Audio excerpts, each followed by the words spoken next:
Hi everybody, welcome to week 4 of our online English 3020 course. Whew, all right, we are in the second week of Project 2. So in this video, I just want to do a quick check-in with where you guys are at in Project 2.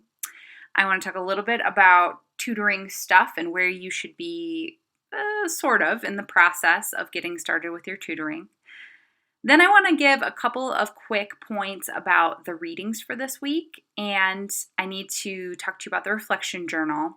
And we'll end this video with a little bit of light housekeeping. Need some more coffee. All right, that's a lot of stuff to cover, so I'm just going to jump right into it. I'm going to transfer over to our Canvas view to talk you through Project 2 and where you should be in that. Alrighty, so here we are, week 4, and you can see just at a glance the overview of what we're doing this week includes 4 readings, and they're pretty substantial readings, so you definitely want to carve out some time to get comfy. It's a good thing that it's getting all autumnal. You can pour yourself a cup of tea, whatever you like, and just get cozy with these readings because they also present some really important content, which I'll get to more in a little bit. This week, you definitely have a discussion.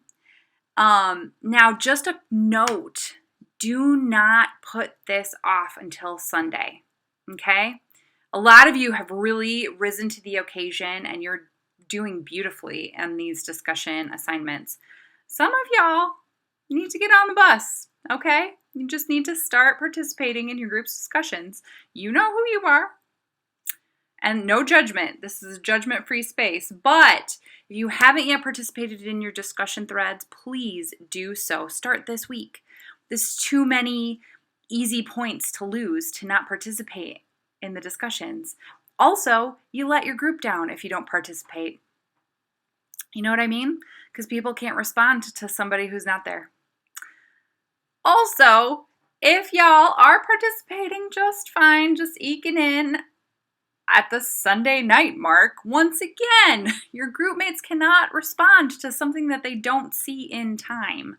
So everybody, just make sure you're getting started on your discussions. If you're the discussion leader this week, try to have your questions posted like no later than Friday.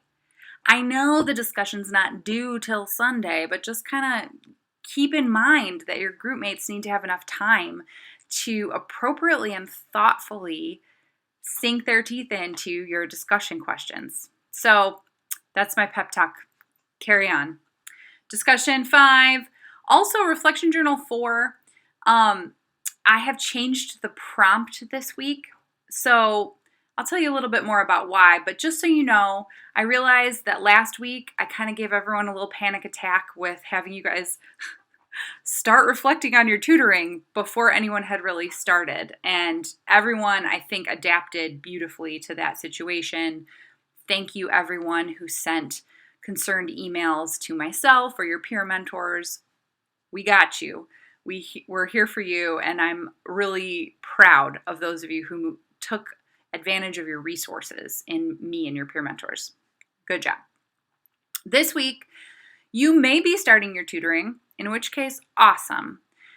You may not be starting your tutoring yet, in which case, no need to panic. I have adjusted the reflection prompt this week. I really am going to ask you, because I told you that these readings are really meaty and important, I'm turning this reflection journal into more like a reading reflection because there's just a lot to think about in this week's readings. So this prompt basically asks you to reflect on connections you can make to this week's readings, ways this week's readings can inform your service with St. Vincent Sarah Fisher, points of tension, points of connection that you see across the readings I've assigned this week. So just know our reflection journal looks a little bit different, and that's on purpose. Okay, other thing I wanted to check in with you guys about is Project 2. So again, we are working on a rhetorical analysis of a piece of communication or pieces of communication from St. Vincent Sarah Fisher. We are going to choose I'm scrolling down to show you, like, here's the due dates roughly, right? Like last week, your assignment or what you needed to be doing was to choose a genre or your text samples to analyze. That means any of St. Vincent Sarah Fisher's communications. You could look at several pages from their website. You could look at their Twitter feed. You can look at their Facebook page. They are very present on social media, so the social media genres are pretty abundant. You can look at their promotional videos. They have some appearances that representatives have made on the radio. There's just a lot of text that this long-standing nonprofit has created to talk about what they do, their goals, how they're reaching out to the community. Your job, if you haven't already, your first thing this week is to pick one of those genres. Are you going to look at some tweets? Are you going to look at Facebook posts? Are you going to look at website? Are you going to look at videos? What genre of communication from this nonprofit are you going to analyze? Okay. This week is week 4. So you need to be starting your analysis process. Now remember, we have this nifty little steps to identify and describe genre features that can help you work through the genre features that you're seeing. If it's a digital text, which let's face it, all of these are, you can take notes separately. If it's something that's text-based, you might be able to print it out and annotate on the actual text. It's up to you, whatever you feel more comfortable with.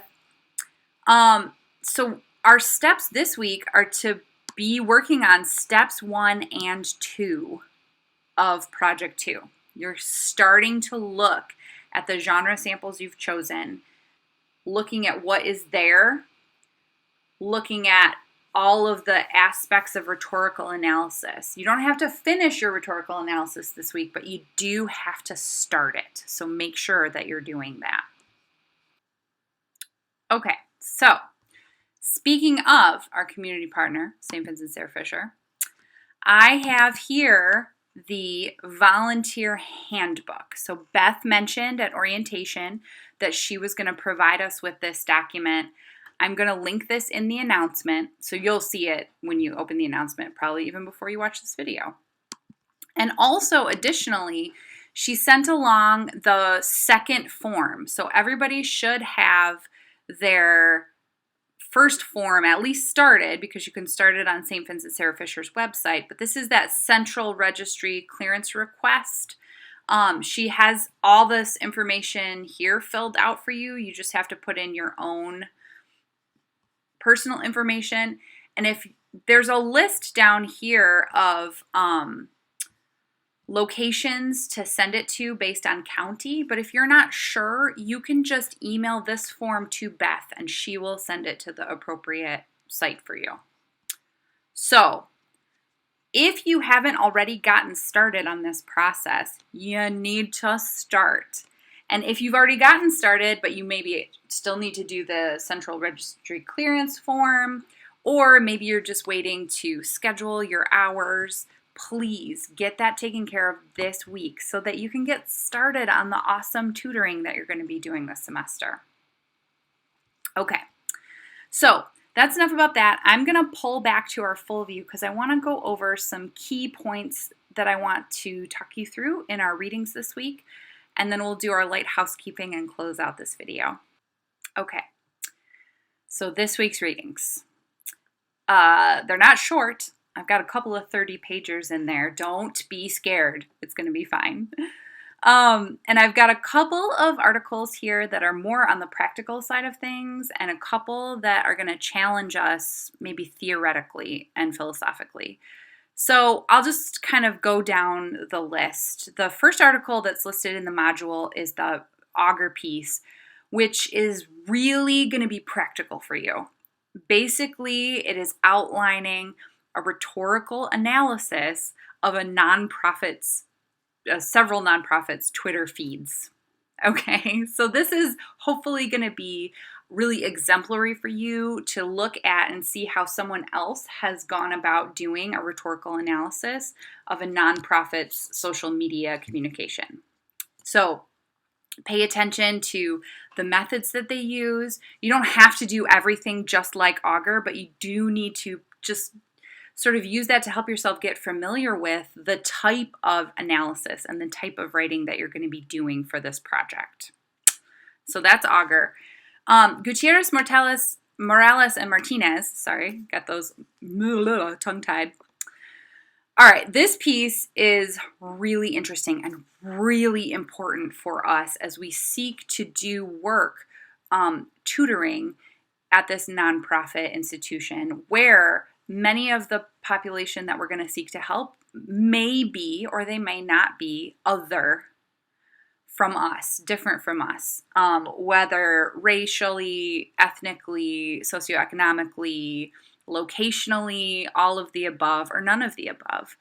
But especially when we come into a tutoring situation, it's really important that we think about a lot of the things that Gutierrez, Morales, and Martinez are going to present to us. This is a different genre of academic article, right? So Augur was presenting a study with like methods, results, discussion. This article is a lit review. It's reviewing years and years and years of literature. So it's going to give you a lot of historical twists and turns and terms to take and put in your back pocket. But one of the main key terms to take away is deficit model versus a social model or a strengths-based model. That is really key, and it's something that I think a lot of folks have trouble with, especially if you're a really strong student who hasn't struggled very much in academia. It can be difficult to not think about two T's in a tutoring situation from a deficit model, which means basically thinking only about what they cannot do, right? And that they must be at a great deficit in terms of their experience or cognition or literacy or any of these things. Now, this article is going to argue that we need to get away from that deficit model because, frankly, it's racist and classist. And it's also ignorant of the literacy and other social learning practices that many folks have in spades that just aren't measured by conventional educational means. So it'll get into issues of diversity and inclusion. There's a great part that basically argues that sameness does not equal equality. So therefore, trying to make everybody look the same and be tested the same so that they all say the same thing, that's not the same thing as equality in education. But that might be a discussion for another day. Anyways, there's a lot to sink your teeth into around ways to be culturally and socially situated when we are thinking about a community's literacy and how we think about community members and their abilities to learn and think and communicate. They use the word remedial and they're kind of critiquing that word. They substitute it with remediate, which basically is just showing that there needs to be systemic change in education writ large.